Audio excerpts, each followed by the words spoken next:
Oh, here we are again, and time for us, before we go to France and Harry Atherton, time for us to look at the news headlines. A couple of dramatic ones this morning, and they follow all sorts of other headline-making news, which may or may not be. But first of all, let's take a look at the dramatic ones, because they are in the tabloid press rather than mainstream, but nonetheless, there is a message for both of them in these, and it bears repeating. There, it's in the Sun. Plunge to danger depth. Nuke a sub minutes from disaster. And basically, it says the front page of the Sun, the paper explains that this is not the current prognosis, as it tells the story of a decades-old Royal Navy nuclear sub, complete with Trident II doomsday missiles, which started sinking towards its crush depth, where the submarine implodes from water pressure, but was saved just in time. So not the most modern of the fleet, but nonetheless, it did remind me particularly of the fact that in the days when we were able to freely Russia, and indeed I went many, many times, enjoyed the hospitality of the Russians, have a number of friends there still, a large number of friends there still, and amongst them was a retired nuclear submarine commander, delightful man, and he had a dacha, or a summer house, on the Moscow River, to which I was invited every weekend and entertained with magnificent hospitality. And Yuri loved to get up, as indeed I do, very early in the morning. And we would get up, and his English was limited. But he would say, Keith, let's play Yahtzee, which is a dice game. And so we would. And at the end of each round, of which there were numerous, we would have a vodka. And this was at 7 o'clock in the morning. But the funny thing is, that if you drink Russian vodka, the pure stuff, not the stuff that we sell commercially here, is you don't actually get drunk. Well, I mean, you would eventually, but if you had enough of it. But it's not something that goes very quickly to the brain. And we would, in our broken way, have conversations about East West. And one of the things that I found particularly chilling was he said that the American submarine commanders and he himself and the submarine commanders that worked with him were sometimes so unable to know where they were or what they were doing, is that he was surprised that they hadn't started a nuclear war long before. And I've always taken that slightly with a grain of salt. But by the same token, if we've got a nuclear aging fleet of submarines, then we really have to worry about what would happen if there was some sort of accident, as described in the Sun this morning. And that is that one of them goes too deep, can't get back, and we suddenly have an atomic explosion.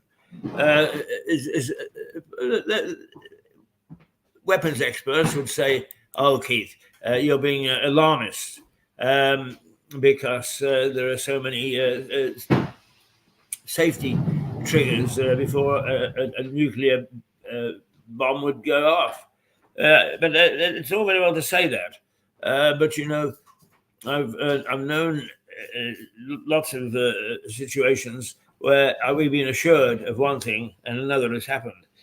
So I find that story particularly disturbing, and I hope that the Ministry of Defence and our own government take note of the fact that this has happened or almost happened.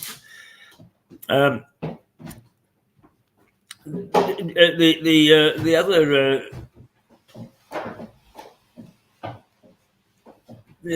key story, I think, is that comes in the Mirror. One would expect that, but that's Rich, the Chancellor, who urges to show restraint on pay rises, see the rents at the flat he owns rocket by 18%. And that is, of course, Jeremy Hunt. And they've got a picture of a silly smile on his face carrying the famous cabinet treasury red box. And it says the Daily Mirror's investigations editor, Nick Summerlad, has been looking into the rents that are charged for 7 luxury apartments owned by Jeremy Hunt and his wife, and discovers that one of them saw a rise of 18%. The paper does acknowledge that Mr. Hunt has said that he donates all profits to charity, but still points out the contrast with his plea for the general public to show restraint in their demand for pay rises. Well, there you are. That's an interesting story. I think that it probably escapes the attention of most of the national press. But let's look at what's going on as far as the major news is concerned, because we all the world is in a mess, and partly the reason that it's in a mess is because of us. We don't pay any attention. We just nod things through. Yeah. It's like a nuclear sub. Oh yeah. It'll never happen. Well, Russia wasn't going to invade Ukraine. Never happen. Israel and Hamas wouldn't ever lock horns. Yeah. I can't remember the exact quote, but it's something like evil occurs when good men do nothing. And generally speaking, I think that through these pages, through this service, I talk to, generally speaking, good people. And those good people would say to me, Keith, why do you hammer on about things? Why can't you ever see anything that's good? Well, I do. I see a lot that's positive. In fact, I'm a positive sort of guy. I always see not only the glass half full, 3/4 full. That's my nature. But I am aware that I cannot ignore what goes on around me, and neither should you. And that's why you should take at least a more than passing interest in what's on the front pages. And don't use that old thing about, it's all the fault of the media, because that's baloney. Yes. The media doesn't deliberately actually dive in and put in totally false information. It may get things wrong. We all do. But generally speaking, if you don't read the newspapers, you don't know what the hell's going on, and you can't actually do, even in passing, even in a protest, even in a survey, make a difference. So the I, tax cuts for business are my priority, says Hunt. Well, 2 days away from his autumn statement, Chancellor Hunt appears to be clearly happy to stoke the newspaper's talk of exactly which tax cuts he will be announcing on Wednesday. Maybe I'll do this, maybe I'll do that. Hey, chaps, go out and tell the reporters that we may do income tax, we may cut this, we may cut that, we may cut inheritance tax. And the next moment, he's advised not to cut inheritance tax because that looks as if it's going to be looking after the wealthy. For God's sake, nowadays, with everybody owning a house, inheritance tax covers at least half the population. A good, substantial amount of the population would actually benefit from a cut in inheritance tax. I had a windfall 3 or 4 years ago, or 5 or 6 years ago now, and it was in Ireland. And boy, they gouge out a good third before you even say hello. It's not that bad in this country. And I think that it's appreciated. There's nothing wrong with striving after wealth. Some of us make it, and some of us don't. And as long as we don't indulge in the politics of envy, any cut in any tax is welcome.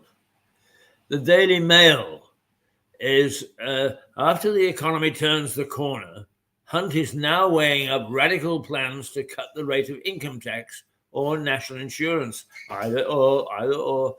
Jeremy isn't telling us he knows. He knows right now. And this week, he'll let us know. We have to play the guessing game.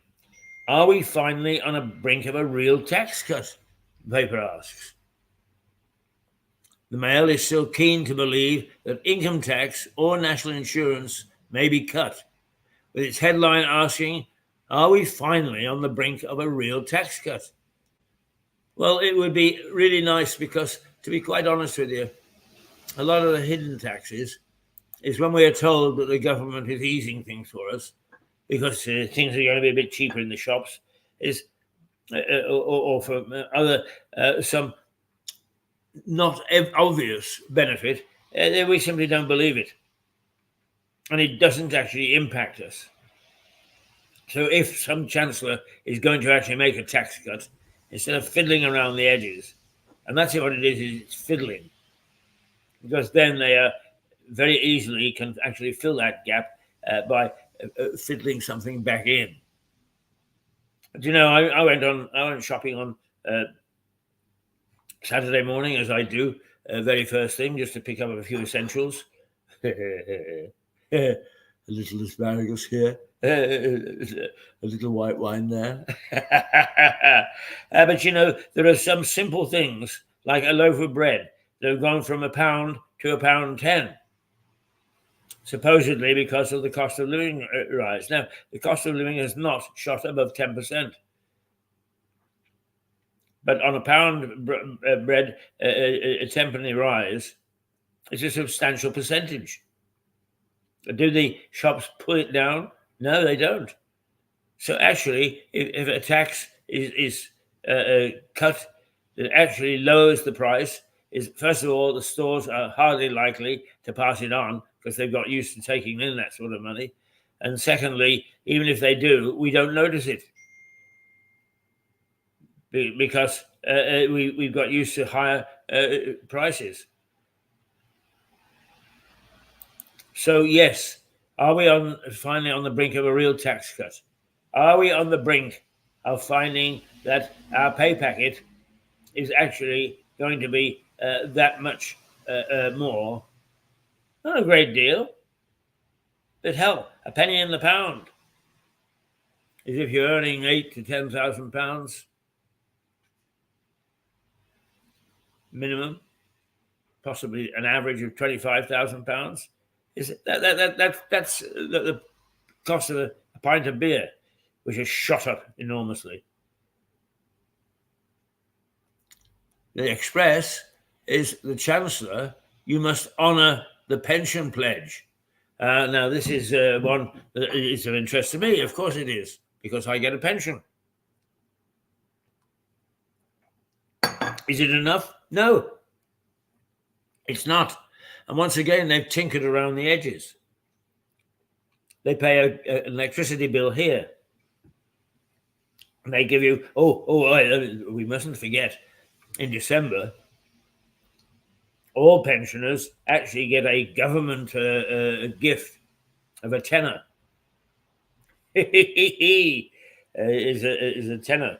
That will just stretch to a pint.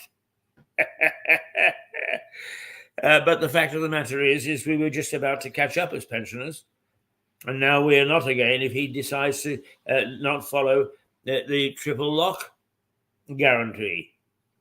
And if he doesn't follow the triple lock guarantee, it just shows how worthless any pledge that any chancellor or for any government is. And that's what they don't actually understand, is we remember. And then when they say something and we say, ho, ho, ho, they're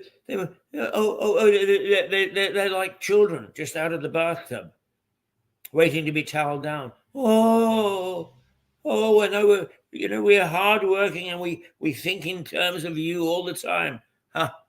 Go tell that to the sailors. Tell the Marines, I think is the word, is the phrase I'm searching for. Ho, ho, ho. Yes, well, when we're talking about taxes, let's see a real tax cut. And let's see a pledge that is kept for once. Ho, ho, ho. The Mirror, that's rich. We've already said is that Jeremy Hunt has put on 18% onto his own flat, the one that he rents out. And he says, but I give all my profits to charity. Still, his 18% contributes to the rise in the cost of living. He's a chancellor. Doesn't he understand that? Because if he doesn't, what the hell's he doing being chancellor? The Daily Telegraph switches to the Middle East conflict. Israel is on the brink of a hostage agreement, it says. Israel is on the brink of hostage agreement, the lead headline in the Daily Telegraph, as it details the latest developments in negotiations between Hamas and the Israeli leadership. The paper quotes optimistic United States officials who are brokering the talks and say they believe that only minor details remain before it is announced that dozens of women and children will be released in exchange for a 5-day pause in the fighting. There is another story in the Telegraph that it may escape most mainstream press and to do with taxes and so on. It says wealthy pensioners may not need winter fuel cash. That's a suggestion from a Tory MP. Basically, what he says is, hey, look, why don't we actually make it? Well, what he's really saying is, let's make it means tested whether you get fuel cash or not. And the minister is sacked for siding with Braverman. Now, that I find really disturbing. I don't know whether Braverman is a loudmouth or not. What I do know is that she's exercising the democratic right that was fought for. We just went through a remembrance. We fought for our ancestors, our forefathers. In some instances, our fathers fought for the freedom to express your opinion in a democratic society. And what do? We sack a Home Secretary because she disagrees with basic government thinking. Ho, ho, ho. Thank you very much for the carrot that people gave their lives for. You did it without even thinking, you stupid people in Westminster. I'm sorry, but I go back. There are 650 MPs in Westminster, and I wouldn't give you tuppence for any of them. Not any of them. We are suffering a period, and let me look you in the eye for this. We are suffering a period when we've got a bunch of lightweights in Westminster. There is no leadership from either side. There is no substance from anything that anybody says. And when it comes to actually implementing some of the policies that sound so attractive in either the King's Speech or when people are speaking in the House of Commons, turn out to have the taste of sudsy water.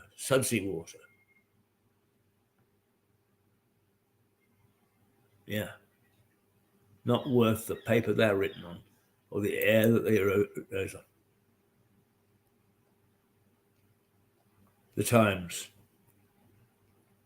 Sunak faces a cabinet row on a new plan for Rwanda.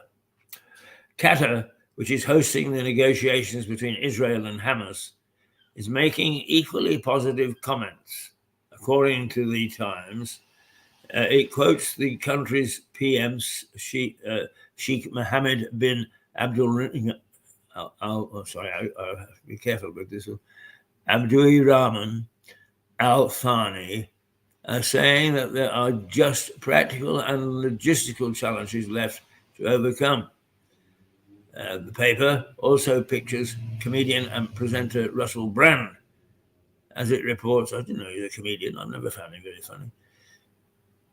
As it reports, he has been questioned by Metropolitan Police over allegations of historical sex offences. Well, that doesn't surprise me one little bit. Most people forget the detail, but I remember because I was not close, but I had an association with the man who played Manuel in Fawlty Towers, who was abused with insults about his granddaughter from Brand. Andrew Sachs, very badly treated by this man, who thought it was a joke. That's his idea of being a comedian. God help us. Right, okay, the Metro. TV comic sex assaults interview. The Met Police quiz Brand. The Brand development provides the lead story for the Metro, which points out that it comes 2 months after the bombshell TV investigation. Russell Brand in plain sight. But the paper says it is unclear whether detectives are speaking to him about claims in the documentary or about others that had been reported since. Brand has previously denied the claims. Don't care whether he has denied them. He is a nasty piece of work who belittles those that he are not part of his particular cycle, and who is quite capable of getting drunk and belittling.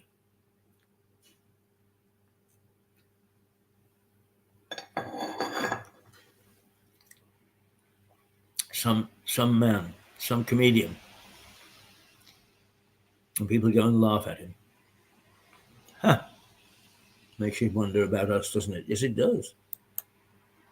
A lot of the things that we read in the papers and which come out really are instigated by us. By the things that our fathers and grandfathers would think, how in God's name can they possibly laugh at that? How can they possibly behave like that?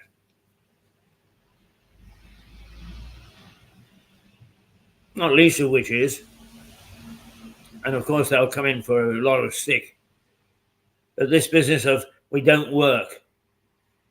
Because what we do is we turn up, we go for an interview, and then we never are shown again. My barber has got a seat, a chair, just waiting.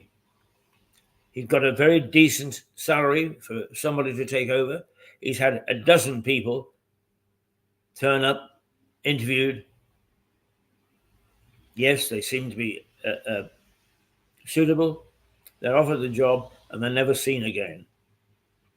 Why? Because they came and they got an excuse to go back and collect unemployment insurance. And the idea that if you don't actually seriously take a job, that you don't get unemployment insurance.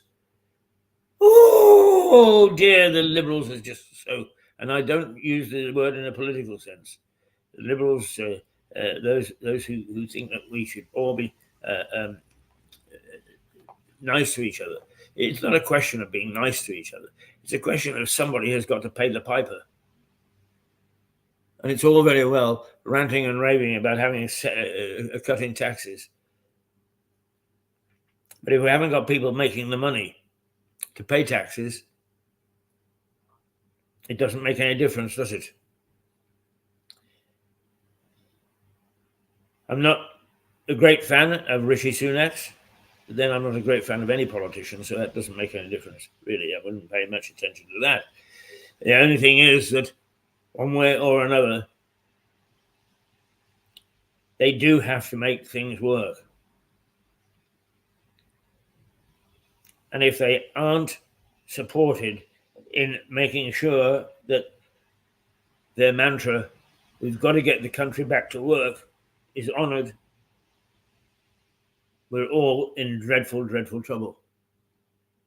We really are dreadful, dreadful trouble. All right. Now, the Financial Times leads, as it often does, with a different type of story. And over the weekend, the man who founded artificial intelligence, or at least the company that has brought artificial intelligence to our attention, it's called Chat something or other. I use it occasionally, but I can never remember the damn name of it. But a chap called Altman was fired as the chief executive. But now the backers are actually coming to Altman's rescue and saying, listen, this guy knew what he was talking about. This guy was running a very good ship. Why did you sack him? So the biters are being bit. Although the Financial Times is showing election officials in Argentina is during the vote that they're having there on the presidency. Did you know that? No, you didn't. And neither did I. But the provisional results from the vote in Argentina, and you know, it's funny, isn't it? Sport quite often does what the rest of us can't do. And the Argentinian rugby team raised the conscience of Argentina in our own backyard through their participation, and very, very successful participation in the World Cup. And now they have an election, and the provisional results suggest it's been won by the right-wing libertarian outsider Javier Milei. Ever heard of him? No, neither have I. The paper describes him as a former television commentator, known for his furious rants against the country's political elite. Don't worry. Whatever you do, do not worry. Look at me. You're not going to get me running for president. First of all, we don't have a president. You won't even get me running for MP. You won't even get me running for council. I'm afraid that if there is one thing in life that I would be ashamed to admit at a cocktail party, and that is that I was a politician. Oh, goodness me, no. No. Their reputation is such that yes, people bow down and tug their forelock because politicians do have a fair element of power. But do they do any good? Not in my book, they don't. No. So the FT is reporting that a former television commentator known for his furious rants against the country's political elite has won. He's not won the presidency, but they have some form of a runoff there, and he has won the runoff, so he can have a tilt at it. Now, the Daily Star, which always manages to bring a smile to my lips, but not today, because it says -7 degrees centigrade polar plunge. White Christmas. Britain is set for a festive snow bomb as big freeze hits. What seems to be a bit of a November tradition, the Daily Star goes very early in declaring it will be a white Christmas this year. As it says, forecasters have predicted snow in the run-up to the big day. The paper reports that the first flurries of the white stuff will hit the nation this week, but doesn't comment to saying whether it's predicted the polar plunge will last all of the next 5 weeks, so we get a Christmas day that is white. We haven't had a white Christmas for a long, long time. But the fact of the matter is, we have got so used to the vagaries of the weather forecast nowadays that we could easily do. In 5 weeks, we could have 5 changes. It could snow today and be sunshiny tomorrow. And actually, that gives me a cue to go outside and just see what the weather is today. The fact of the matter is it's going to hit 12 degrees, which is quite warm. And it's starting off from a base of 8 degrees, which isn't that cold. And there are going to be light rain showers and a gentle breeze. I'm glad to hear about the light rain showers because I got drenched with a very heavy rain shower at 6:30 this morning on the way in. And boy, was I a sodden wreck and mess. And Ada wasn't in yet, so she wasn't able to give me succor and comfort and fill me full of good hot stuff. So I sat here shivering for a little while. But it's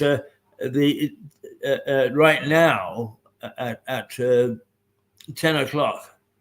We're coming up to 10 o'clock. Yes, 9:41. At 10 o'clock, it is likely to be 12 degrees, as warm as it's going to get all day. That we have got some rain, but also some sunshine. And so it's going to be mixed up until 11 o'clock when the cloud and rain will settle back in again. And that will stay until 1 o'clock around lunch. All these times, of course, you have to take with a pinch of salt. They're only indicative. At 1 o'clock, we start to get some sun again, and 2 o'clock and 3 o'clock. But for some reason, the temperature takes a plunge to 11 degrees at 3 o'clock this afternoon and stays until 4 o'clock. And then at 5 o'clock, we start to see cloud and a new moon. Oh, a new moon. Wow. Well, that's what it shows. Before it goes down to 9 o'clock. So 9 degrees at 6 o'clock. And just hovers around that for the rest of the night. Clouds, but not that much rain this evening. Cross your fingers. So there we go. That's the news as such. With my comment, and why not make a comment?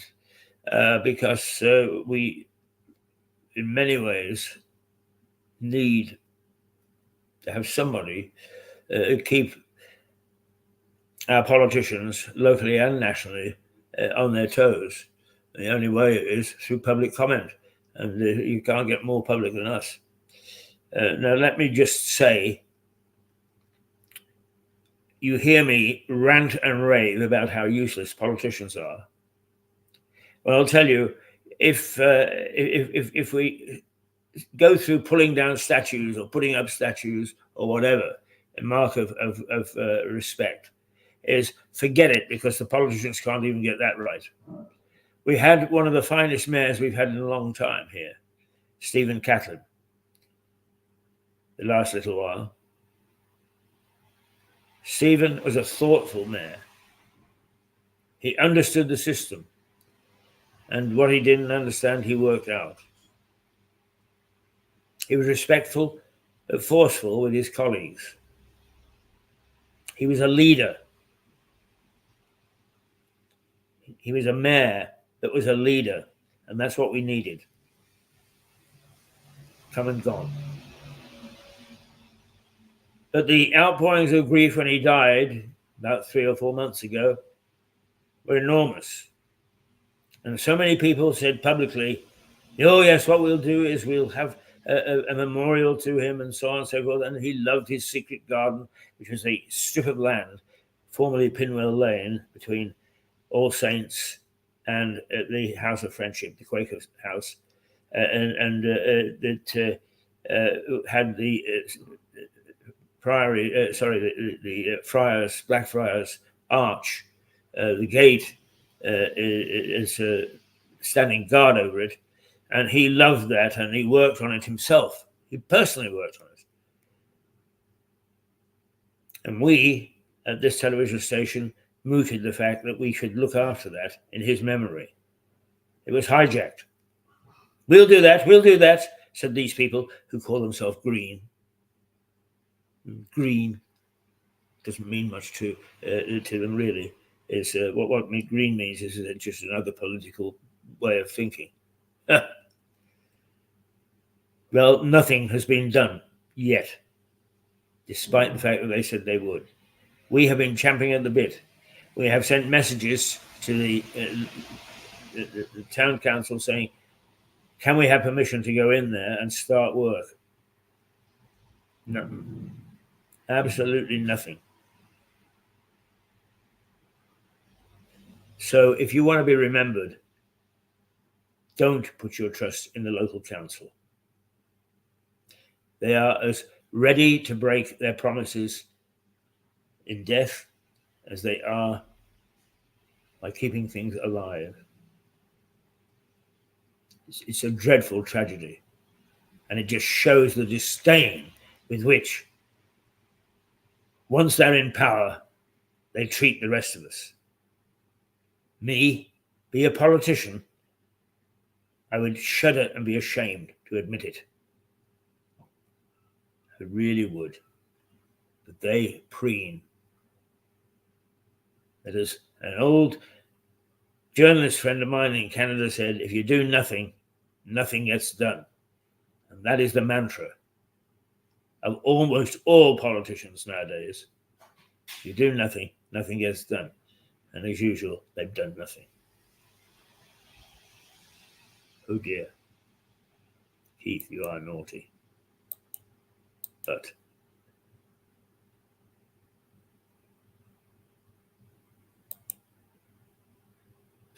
-7 degrees centigrade polar plunge. Okay, well that's it. That's the news and some comment from me. The rest of the day we've got two things coming up. At 10 o'clock, we are going to France, where Harry Atherton lives in Normandy now, and who has actually distinguished himself by restoring a number of decaying French buildings, and won the thanks of the French authorities, and who is now interested in making sure that their tourism is understood and is promoted globally. And he talks to us once a week about our joint heritage, what's going on in France, and so on. So you can join Harry at 9 o'clock. And then at 10 o'clock, we've got Liza Page. You can join Harry at 10, and at 11, you can join Liza Page, who gives you the alternative view. And if you think that I've been pretty fierce right now, wait till you hear Liza, who studies avidly during the week everything that is written about various circumstances with the angles that nobody else would dare to touch. Some people have been kicked off social media for daring to express such views. But we believe very much in this station of giving everybody a chance to air their views, as long as they actually don't manage to find obscenities and don't actually break copyright. Having said that, we are guilty. We break copyright because it's not easy to know whether you're breaking it or not. So you have to err on the side of caution, because generally speaking, the copyright organizations catch up with you and say, hey, you just take it away, take it down. You can't use it, and that's fair enough. All right, Hope. We will now say toodle pip. We will take a short break, and then we will be back, and we will go to France, and we'll find out what on earth is going on over there. Is that okay? Yes, of course it is okay. Get rid of that ranting, Keith. Get rid of that ranting. I just want to make sure that we actually